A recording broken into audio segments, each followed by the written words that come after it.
Como é possível mudar de vida sem recorrer ao suicídio? E se pudéssemos salvar vidas e o mundo melhorasse para todos nós? Juntos, nós podemos. Invista neste canal. Invista em um mundo melhor.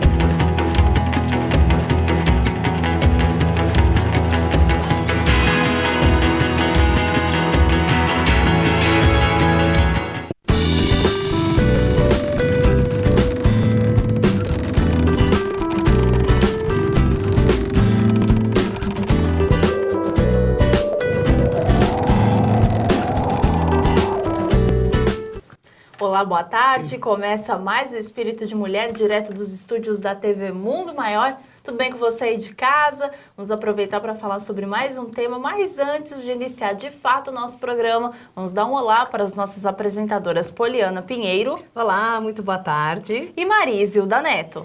Olá, seja muito bem-vindo, bem-vinda. Aí a gente continua com o mesmo slogan do ano passado. Tudo bom com vocês, meninas? Oi, tudo ótimo.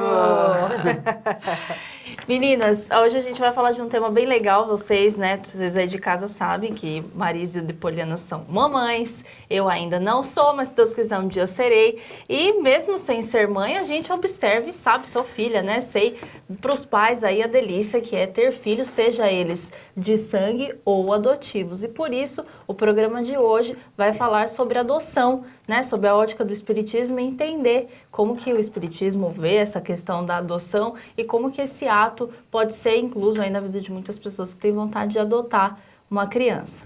Eu queria deixar uma informação com vocês aqui, que são os dados que a gente tem do Cadastro Nacional de Adoção, foi feito em outubro de 2013, e nesse cadastro diz que no Brasil existem mais de 5.000 crianças e jovens para adoção. Eu acredito que esse dado deve até ter aumentado um pouco mais pelo fato de ser em 2013, né? A gente tem um tempo aí. Mas, embora a gente saiba que esse processo não é tão simples, quando alguém decide adotar, tem que ter muita consciência do ato, né? Porque você, eu acho que existem muitas coisas que vêm junto com a decisão de adotar e de trazer essa criança, esse jovem, esse adolescente para dentro do lar. Vamos tentar falar aí sobre esse assunto e entender como é que é esse processo de adoção e, claro, o que isso pode trazer para a vida de quem decide adotar. Então, primeiro eu quero saber da Poliana, da Marizilda, o que vocês acham da adoção? Poliana. Eu acho um ato incrível, né? Um ato incrível de amor, de abnegação, de doação. Enfim, é um sonho que se realiza. Verdade. Além disso, né, Poliana, que eu também acredito que seja isso, eu acho isso um ato sublime mesmo, né? Sim. Além disso, é uma forma de nós nos aceitarmos as impossibilidades que nós temos de ter um filho natural, porque isso é um aprendizado. A gente vem para esse planeta, a gente vem para aprender, a gente vem para corrigir algumas coisas, para aprender outras, e algumas vezes a gente tem essa dificuldade para um aprendizado importante, para uma doação, para você se transformar numa pessoa desprendida de coisas que não têm tanta importância. A importância, na verdade, é você criar o filho. Você recebe um filho de Deus, seja ele natural, seja ele adotivo, isso é o que é importante, né? É engraçado que você fala dessa questão a gente fala do filho de sangue ou do filho adotivo, né? Nas pesquisas a gente tem a diferença da família de laços espirituais e a família de laços corporais. Qual que é a diferença? Existe ou não tem uma diferença, talvez, para esses dois tipos de família? Sim, as famílias por laços corporais são aquelas que estão aqui encarnadas para reajustes, para reforçar conceitos, reforçar amizades, reforçar já conquistas, né? A família espiritual é aquela que já é afim. Todos nós faremos parte da família espiritual. Seremos espíritos evoluídos que nos amamos indistintamente, mas isso num futuro. Porque hoje a família corporal é aquela que você aprende a conviver, a aceitar, a amar, para poder fazer parte da família espiritual. Inclusive, você estava até falando, né? Mas sobre isso já vem num plano reencarnatório. Já vem, lógico. Tudo é planejado.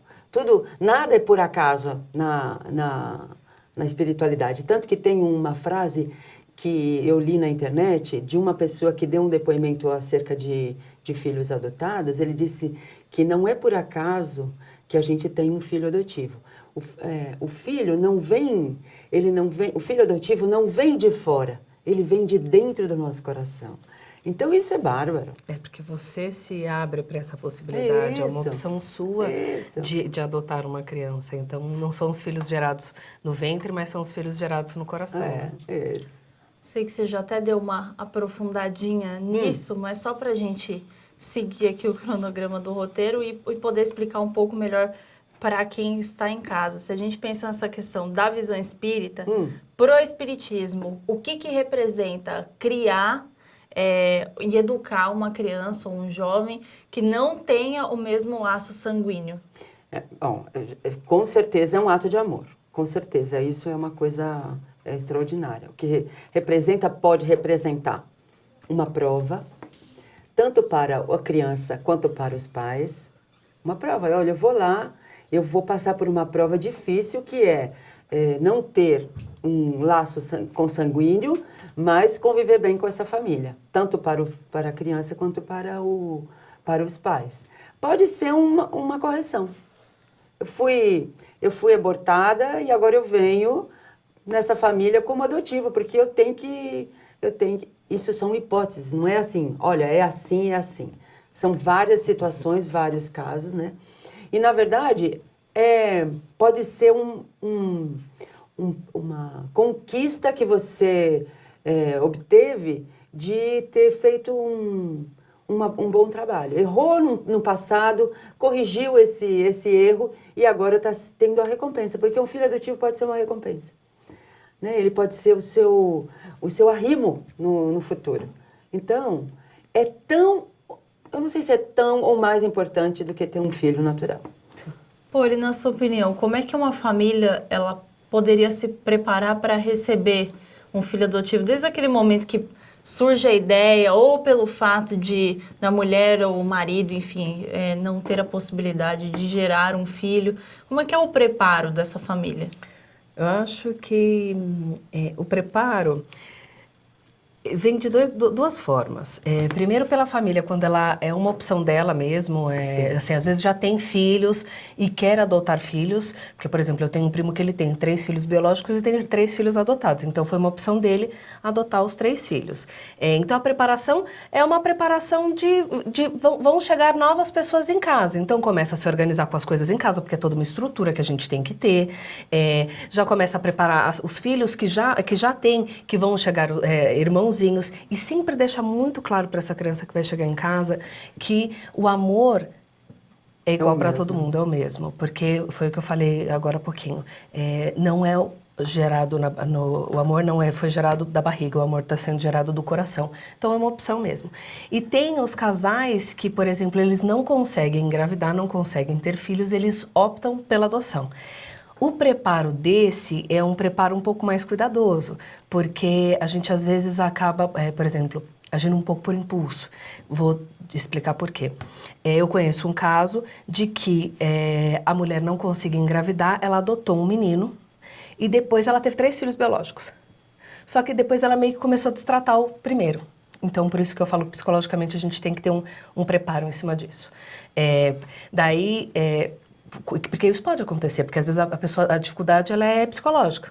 Depois as coisas fluem.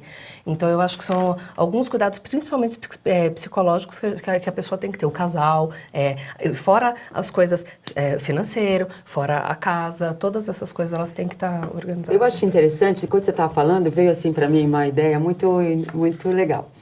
Você falou assim, o preparo, né? Você vai ter que preparar para vai vir uma nova pessoa. É a mesma coisa que a gravidez. O tempo de espera para você adotar, porque é um tempo longo. Para algumas pessoas é um tempo longo. Tem umas que demoram muito para conseguir adotar uma criança. Que, aliás, é por isso que às vezes as pessoas até desistem, né? Isso, né?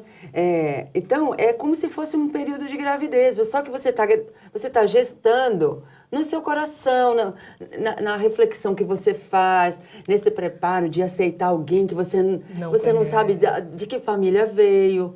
Que condições que vem. condições vêm, né? Como será? Se bem que o filho... Psicologicamente, como Isso, vem. o filho natural você também não sabe de onde ele vem, quem é esse espírito, como ele será. É que daí ali, a criança gerada, a gente vai educar. Isso. Quando a criança ela já nasceu, daí ela já vem com certos hábitos, né? Que é o que a criança que foi gerada... Eu acho que o que você está falando até vai de acordo com uma pergunta que eu tinha separado aqui, que a gente vê essa questão da quantidade de crianças, jovens, adolescentes que ficam no aguardo para serem adotados, né?